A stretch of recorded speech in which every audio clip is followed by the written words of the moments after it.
The Chevy Corsica and Beretta were two of GM's most popular front-wheel drive cars of the late 80s and early 90s.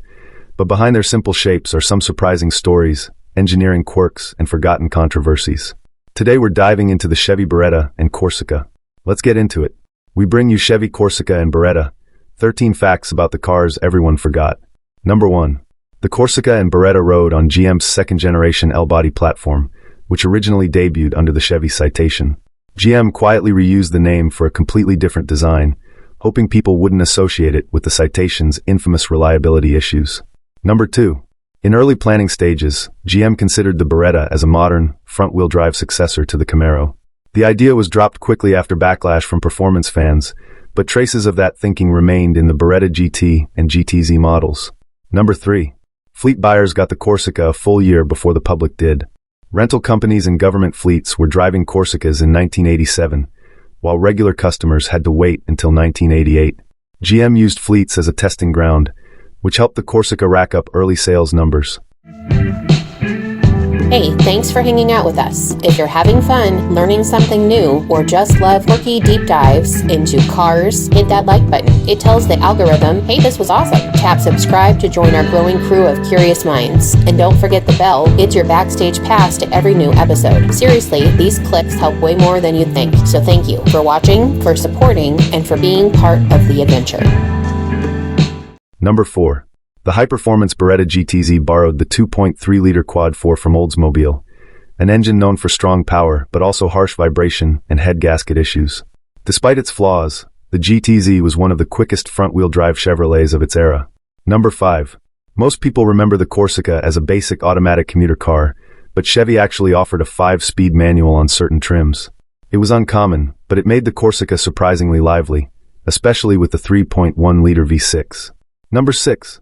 Chevy built special Beretta pace cars for the 1990 Indianapolis 500, but none were offered for sale.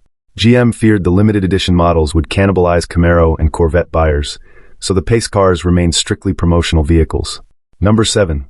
While most sedans moved to console shifters, the Corsica kept a column-mounted gear selector well into the 1990s. This gave it a slightly old-school feel compared to rivals like the Ford Tempo and Dodge Spirit. Number 8. The firearms company Beretta sued GM over the car's name, arguing it infringed on their trademark. The case dragged on for years before being settled out of court. GM never publicly disclosed the terms, but the name disappeared after 1996. Number 9. Before GM Canada fully integrated its lineup, the Corsica was rebadged and sold through Passport dealerships as the Optima. It's one of the rarest Corsica variants and is often confused with the Kia Optima, which came years later. This car was also sold in Canada as the Pontiac Tempest. Number 10. With 180 horsepower and a lightweight body, the Beretta GTZ could outrun certain V8 Mustangs and Camaros from the early 90s. It was one of GM's most underrated performance cars, even if the quad-4 engine was notoriously loud. Number 11. The Corsica regularly appeared on best-selling cars lists, but a huge portion of those sales came from rental fleets and government contracts. This hurt its long-term reputation, similar to what happened with the Ford Taurus in the 2000s. Number 12. When the quad-4 engine was phased out, Chevy replaced the GTZ with the Z26. It looked sporty but was less powerful, using the 3.1-liter V6 instead. Enthusiasts still debate whether the Z26 was an upgrade or a downgrade. And number 13. The Corsica and Beretta ended production in 1996, but the Malibu didn't fully replace them until 1997. For a brief moment, Chevy had no true midsize sedan in showrooms, a gap that helped competitors like Toyota and Ford gain ground.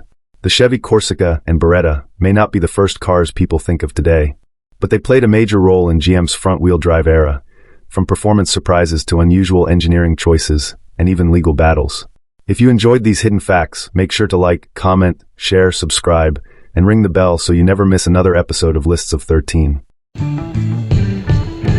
Huge thanks for watching all the way to the end and making it here. Now that you're in the comments, here's the mission. Drop your best idea for our next video below. If we pick your suggestion, we'll give you a shout out when it goes live. If you loved this video, you know what to do. Smash that like button, subscribe for more deep dives into the automotive world, and ring the bell so you don't miss a thing. But most importantly, be kind to each other. See you in the next video.